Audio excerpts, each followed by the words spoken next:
If you're playing songs and if you want to make it sound more and more close to the way the singer sings it, there are a few things you can take care of. First thing is deciding when you hit and when you slide. It's very simple. And depending on the syllables, the consonants, each of the ka, kha, ga, nya, each of those hard sounds, hitting sounds, you need to hit. Wherever there is a vowel or things like n and all those things where you may want to extend the end vowel or the n and that kind of sounds, then you use a slide. For example, let us take the song Kanne Kalem. Kanne, why did I slide there? Kanne, there is an, I didn't say Kakanne. If I did Kakanne, I would have had to hit on the second note also. But since it is just a extension of the kan, you give it a slide. Kanne. Take for example the Hindi version of the song Surumai. Okay, it needs, if you are going to sing Surumai, you need to hit on each of them. Surumai, Surumai, as opposed to the South Indian version where you have Kanne, only one hit, a slide and a hit. I am reminded of Morse code. Hit, slide and hit for Kanne, but in the case of Surumai, 3 hits. Same music, as the words change, you will have to take care of how many times you hit and where you slide. So even if you're depending on internet websites, it's very good that such websites exist which give us all the swaras and notes and things like that. But it's possible that sometimes due to alignment problems or some HTML things, they would have meant hits, 2 hits, but because of the way it is displayed, they come together and you may assume a slide. In those cases also, you can decide by yourself. Just take care of, for example, let us say when vowel comes at the beginning, if you are singing something like Unai Tan, gets a hit. Unai, 2 of the hits. It is never a slide.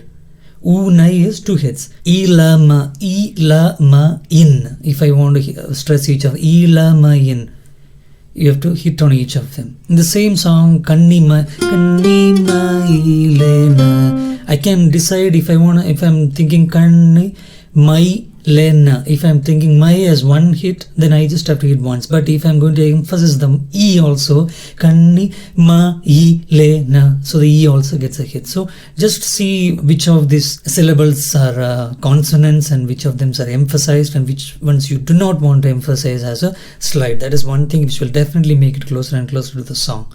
Use the notes from the internet websites, no problem. Then use your own judgment, using this understanding of syllables, consonants, vowels and the softer extensions, and then decide how many times you have to hit and how many times you have to slide. From the way you have listened to the song and the way you know the song in your memory, there is a way to match this by understanding, or there will be a feeling, you will get a feeling of, okay, this is probably going to be a hit and this is probably going to be a slide, and then confirm it with the idea that the consonants, each of the harder sounds will get the hits. Even there you can include extra slides, but they are not necessary slides. You could have also played with notes. So those are extra slides that you will have to adjust according to the way you want the music to sound. But the syllable hitting on the consonant, sliding on the vowels and softer sounds, that is something you can always remember to make your playing closer to the way it is sung. Second thing, so I'm just going vertical. If I want to just play the notes without any slides, I definitely don't want to do any horizontal movements, because horizontal movement means I am moving a much more heavier thing as opposed to vertical movement, which is just a movement of the fingers. So naturally, if there are just hits and no slides and there is no need to move horizontally, don't move horizontally. Just you find the same notes on a higher string and play them. You remember, between the second and third strings, it is a relationship of 4. What I mean is, see here I played Garisa here on the 4, 3 and 1. 4th, 3rd and 1st frets of the second string, you can find it on the 3rd string by just adding +4 to each of them. Second string 4 is same as 3rd string 4 + 4, which is 3rd string 8. They are the same note.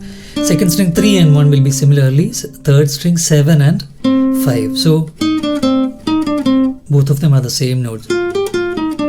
The reason is very clear. We don't want to move unnecessarily our full arm when something can be played by moving our smaller mass fingers.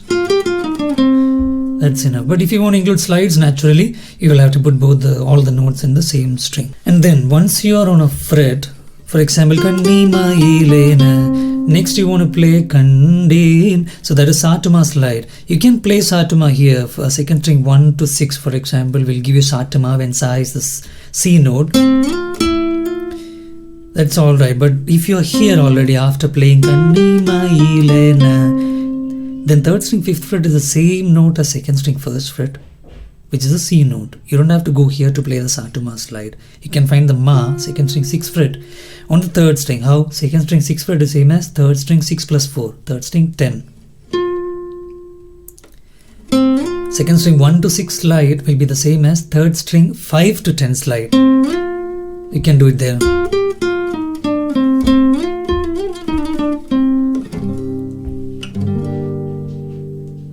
Arrange the notes so that you can play that particular phrase well.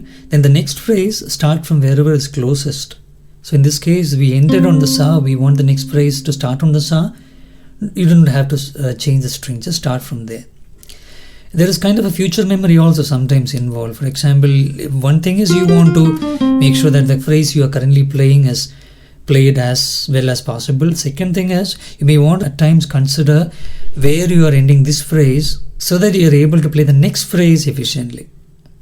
So just check for such things also. For example, if there are slides or stuff like that which you want to anyway play on the next string, then make sure that you are ending the current phrase also on the right place. You have to be aware of the kind of slide which you are using. The slides between the same notes can be played in quite different ways. For example, Janda slides between Gaga.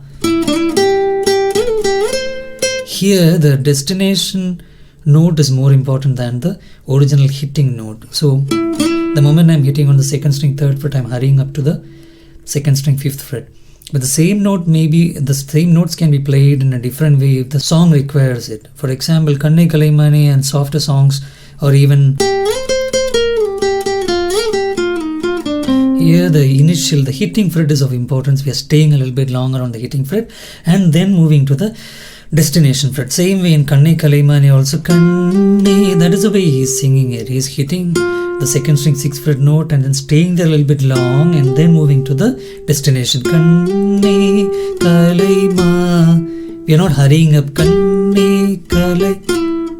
That won't sound like the song. So this is one thing when you feel that you're playing all the slides correctly but still the song is not sounding the way it is sung. Check the speed and the variant, the kind of slides which you're using. Probably you want to stay a little bit longer on the origin fret before you start sliding to the destination fret. Another thing is, if possible, think of group of notes. Don't just think about the first note, second note like that. Instead, think of